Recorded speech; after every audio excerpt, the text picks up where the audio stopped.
5, je vais vous montrer 5 emplacements très simples, ce sont les plus simples.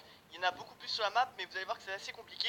Donc premièrement, vous allez à Retail, vous trouverez un petit chronomètre en hologramme, vous l'activerez et ça fera apparaître des sortes de petits timers. Il faudra les ramasser un à un peu à l'image des pièces dans Mario. Voilà, ça peut se faire à pied celui-là, mais il y en a certains, vous aurez besoin de véhicules ou encore de construire pour pouvoir accéder justement au petit chronomètre. Donc voilà, une fois activé, vous voyez que là j'ai bien réalisé mon défi, j'ai pu faire les 5, donc maintenant je vais vous montrer 4 autres emplacements pour que vous puissiez vous aussi réaliser le défi. Le premier est un défi à Lonely Lodge, voilà, vraiment simple. Au passage, si vous voulez faire vos coffres ou après avoir fait vos coffres, vous aurez besoin d'un peu de ressources peut-être, donc je vous le conseille. Il s'active sur le toit du bâtiment de Lonely principal, voilà, et vous suivez le même chemin que moi, vous mettez les mêmes choses que moi, et vous allez voir que vous allez le réaliser très simplement, hein. Moi je l'ai fait du premier coup, il n'y avait aucun problème. Là, regardez, il me manquait 2 de bois, donc j'ai failli me faire avoir, mais voilà, après on peut quand même sauter et terminer le chronomètre. Donc voilà, les petits défis chronométrés, en fait c'est ça, ce n'est absolument pas les défis en voiture, et c'est pour ça que je voulais bien attendre pour ma vidéo.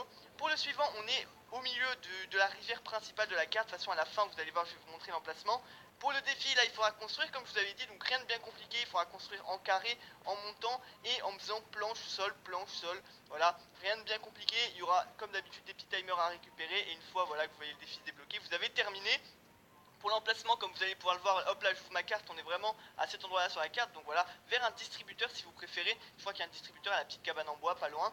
Pour un autre emplacement maintenant, on est entre Tomato Town et Lazy Links. Voilà, je montrerai l'emplacement sur la carte juste à la fin.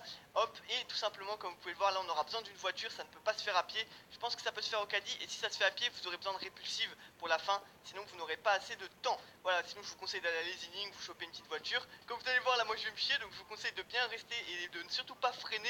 Mais j'ai pu me récupérer en rebondissant sur le toit du véhicule. Donc voilà, c'était quand même assez simple. Et pour le dernier emplacement, on va aller à l'ancien stade de foot tout simplement. Voilà, vraiment quelque chose d'assez simple. Là aussi vous aurez besoin de construire quelque chose d'un peu plus compliqué. Par contre, comme vous pouvez le voir, les chronomètres sont un peu plus espacés, mais c'est quand même faisable. Voilà, vous faites un petit circuit en fait. Vous les activez plusieurs fois, vous faites un petit circuit, vous farmez un peu le bois autour. Normalement il y a une petite statue de pierre autour. Donc voilà, et de toute façon à la fin je vais montrer l'emplacement. Donc voilà les 5 emplacements que je vous conseille, il y en a beaucoup plus. Donc dans la description vous aurez une petite carte de tous les emplacements disponibles. Et moi je vous dis à la prochaine pour une nouvelle vidéo. C'était Jack Bay 9, et sur ce à plus.